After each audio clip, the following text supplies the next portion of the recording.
I'm so excited because I have really been a fan of this person's work for quite some time. She writes for Puck News, and she's written for the Washington Post, and she's been a correspondent in Washington for so long. I love her takes on so many things, and as I say, I regularly read her stuff on Puck News, and I'm a subscriber there. You should subscribe too. How about it for Leigh Ann Caldwell? Hi, Leigh Ann Hello. Caldwell. Welcome. Hey, thanks for having me, Mark. Can you hear Hey, me okay? before we start, I want to know if this is correct. Are you married to Greg Yatsko? I am. Now, Yes. Greg Yatsko, all right, you guys are applauding, but do you know why you're applauding? All right. He was on my old podcast, and in preparation for him, this is before, now every American has a podcast. Then it was just a handful of a jillion Americans that had a podcast. But your husband, Leanne's husband, a brilliant guy who, did he run the Nuclear Regulatory Commission, or he was, He did. right? Yeah, Yeah, he did. He did. yeah. During the And Obama years. Yeah. during the Obama years, and he wrote a book about it, and it was hmm really good. I read the book, obviously, in preparation for him being on the show. So, I will totally pass this on. Thank yeah, you. yeah, absolutely. He He'll be was a thrilled. terrific guest, and that was a terrific book. And I look forward to maybe someday he'll swing by. Also, we'd love to have him Yeah, here. that would be great. I'll hawk his book too. Confessions of a Nuclear Regulator. Yes, Greg Confessions Yatsko. of a Nuclear. Exactly, that's what it was, and it's really good. And if ever you wanted to get some insight into this world that should be informed by expertise, but is now informed by utter amateurism and a clown show that is defined by fealty to a president and whether or not you pass some litmus test about J6 and all this kind of thing, you should read that book because it speaks to how complicated and nuanced and important this world of the Nuclear Regulatory Commission is in handling these vital assets in a really responsible way. So Yeah, anyway, absolutely. I'm obviously no expert on that. You'd have to talk to Greg, but I'm a fan of Greg's. how did you kids meet? Oh my gosh, we met. We worked for Harry Reid together at Oh, the same sure. time. It Okay. was my very Yeah. first job out of college. Yeah. Isn't that great? Well, hmm again, I love that kind of connection, and now on with the show. So, Yeah. um, look, there's a lot going on at this moment in time, and I'm sure as a Washington correspondent, you have to keep track of all of these spinning plates and know which one should take center stage. Feels to me like Iran is something that has taken a lot of media oxygen, I think deservedly. We're Yeah. in a position where we could be on the verge of a real full-scale confrontation militarily.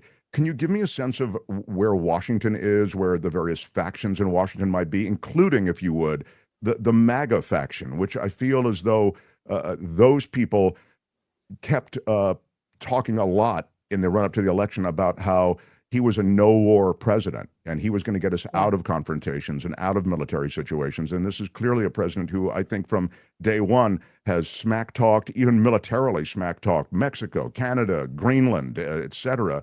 And of course, just had a big parade. And again, there's nothing wrong with celebrating the distinguished history of the military, but I'd say this president feels really he likes to wrap himself in the military in ways that are odd for a guy who's a no-war president. Yeah, he definitely loves the pomp and circumstance of the military and the power that the military gives him 100%. But what's happening in Washington, uh, what's fascinating is this internal policy debate over war, a really serious issue, is happening in public, like online on Twitter or X, on social media, and various MAGA personality podcasts and shows. That this is not something that's happening behind the scenes, but MAGA is fighting within itself over what the president should do.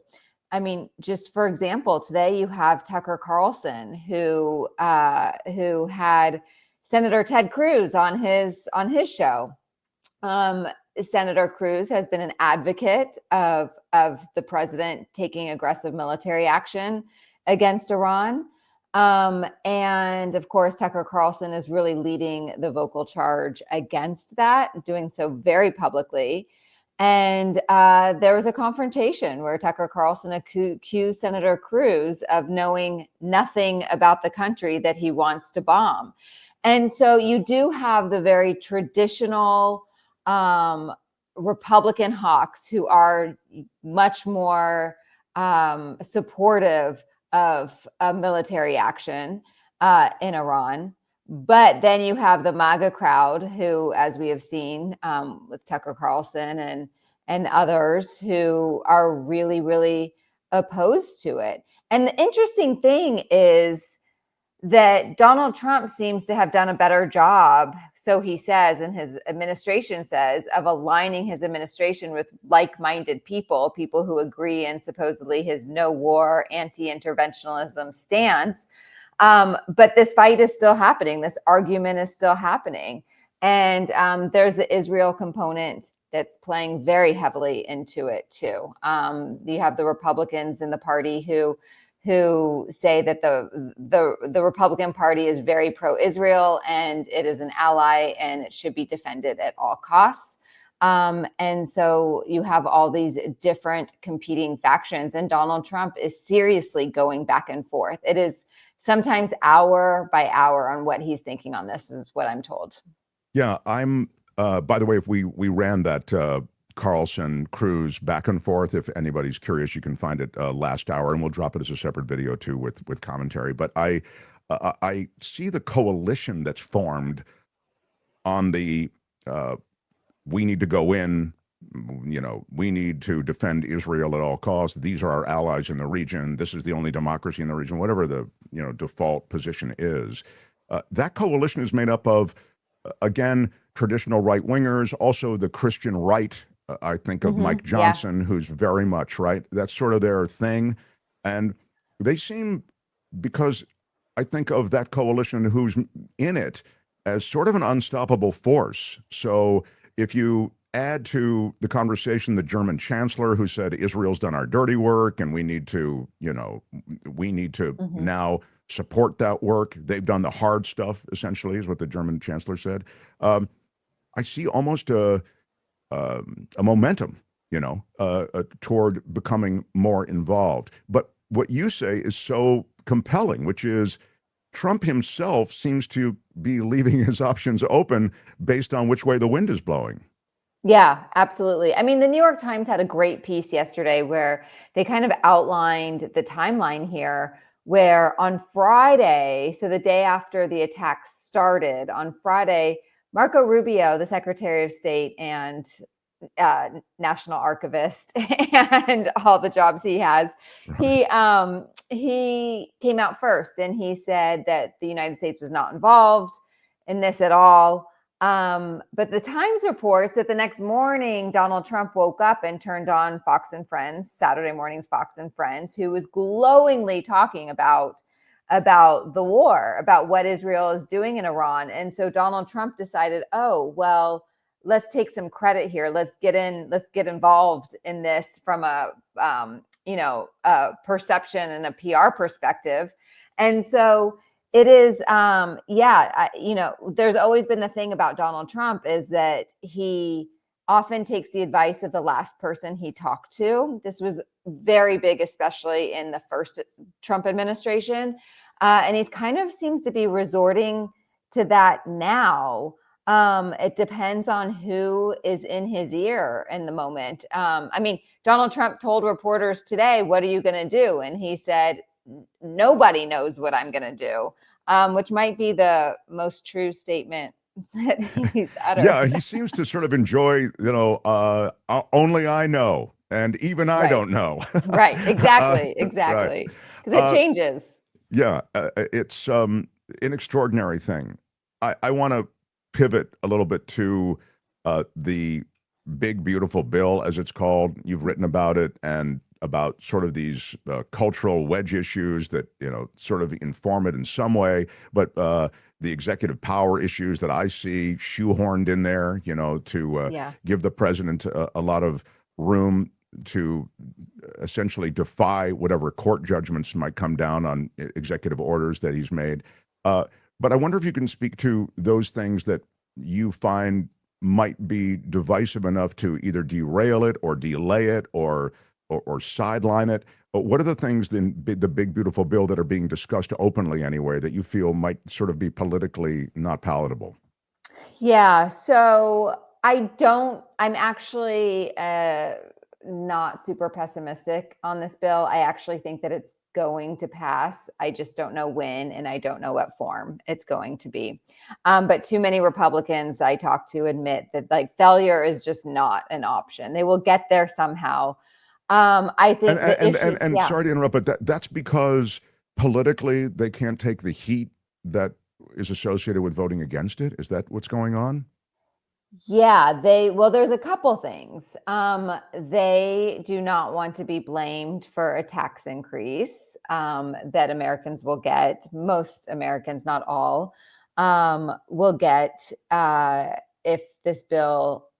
So, what they're doing, just to be clear, they're Yeah. not even doing anything amazing here. They are literally extending the current tax rates that are already in place, that have been in place since 2017 from Donald Trump's first term. And there's other things involved too, but that's the crux of the bill. That's why this bill exists.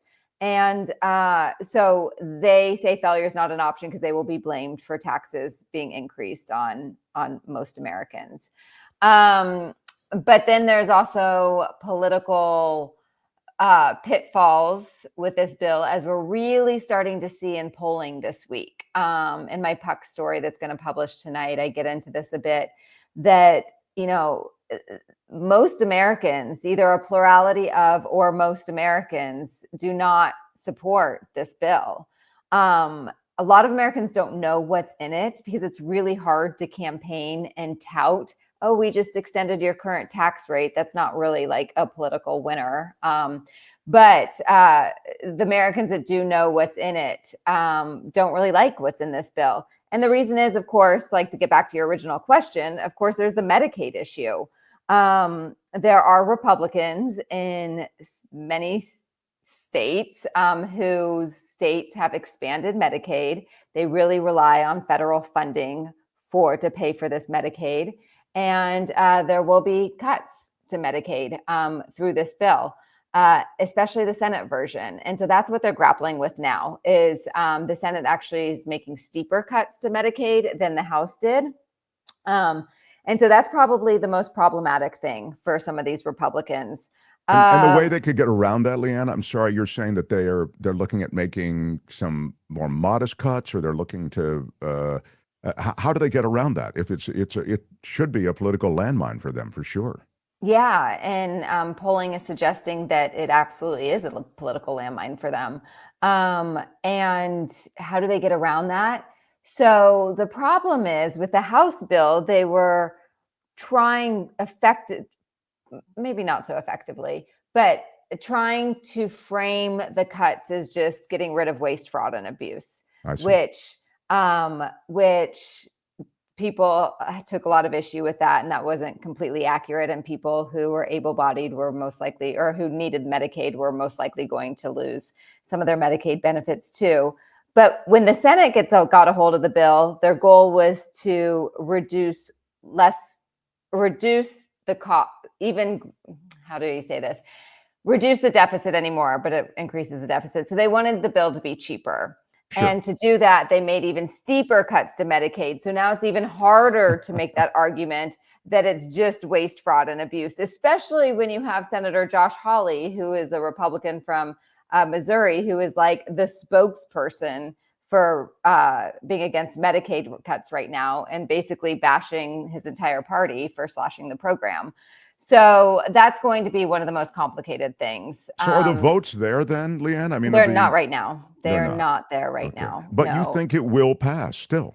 Eventually, yes, I do. In my story that publishes tonight, I lay out the politics of why I think it's going to pass. And the thing is, it's really interesting, is Donald Trump, of course, has a ton of sway. This is why it passed the House of Representatives. It would not have passed without him. But Donald Trump has endorsed about half of the Republican senators who are running for reelection. The ones he has not yet endorsed are the ones from swing purple states, the ones who are most likely to cause him problems on this big, beautiful bill. And so he is refusing to endorse, I'm told, in large part because he wants to dangle out the prospect of an endorsement. And so until he gets what he wants, which is passage of this bill. So, there's always the threat of Donald Trump coming in and backing a primary opponent if some of these senators don't get in line. And he still has the political capital for that to really matter, without He question. does. Yeah. So, yeah. just in the last minute or so, or last couple of minutes, I want to just touch on something that you used the word security, and I want to get to security as an issue for public figures, for legislators, for high-profile members of the Congress. I mean, what happened in Minnesota was horrifying. There's this stochastic terrorism. There's the political violence, these one-offs that seem to be more a part of the American landscape now than ever. And we even heard Mitt Romney talking about it, how he feared for himself and his family. And we've heard other legislators talk about this now. I mean, this is obviously a contemporary concern in Washington and beyond as they go back to their districts. I wonder if you could speak to how, just what that atmosphere is, but also how it might influence policy. I hate to, take it back to a policy thing, but I feel as though this is sort of policy at gunpoint in a way. Yeah. So I'm actually really glad you brought up Mitt Romney. I don't even know why I had forgotten about how open Mitt Romney had been, especially toward the end. There was chatter about him endorsing Kamala Harris in the presidential race. And a large reason he didn't want to get involved is because he feared for himself and for his family, for their safety. But this absolutely does impact policy. It impacts people's desire to do the job, to even run for Congress and stay in Congress. And it makes members extremely nervous about going against their party or their president. We heard this a lot in Donald Trump's first term, where members, especially toward the end, said that they were very fearful about going against the president because of the threats to their lives and to their family's life that they would receive if they did. And so, and I'm not saying that this is just a political violence thing on the right. Political violence is like bipartisan these days, unfortunately. It's not a partisan issue, but it is playing a major role in how these lawmakers think about how they do their job, what risks they are going to take to do their job. We saw in Minnesota that it was absolutely politically motivated, and it happened shortly after she took this very difficult vote. And so it is really tragic, and members, I am told from members themselves and their aides, that they are absolutely nervous and scared sometimes to do their jobs. Yeah. And I understand the need to point out violence on the left. That softball game, what was that, a decade ago or 8 years ago, where they took out Steve Scalise, that was, I think. Yeah. So, it's real. That was left-wing violence. The MAGA violence, again, I'll just say it. It seems as though the right is more animated right now, and these are my thoughts, not yours, by these calls to take up arms.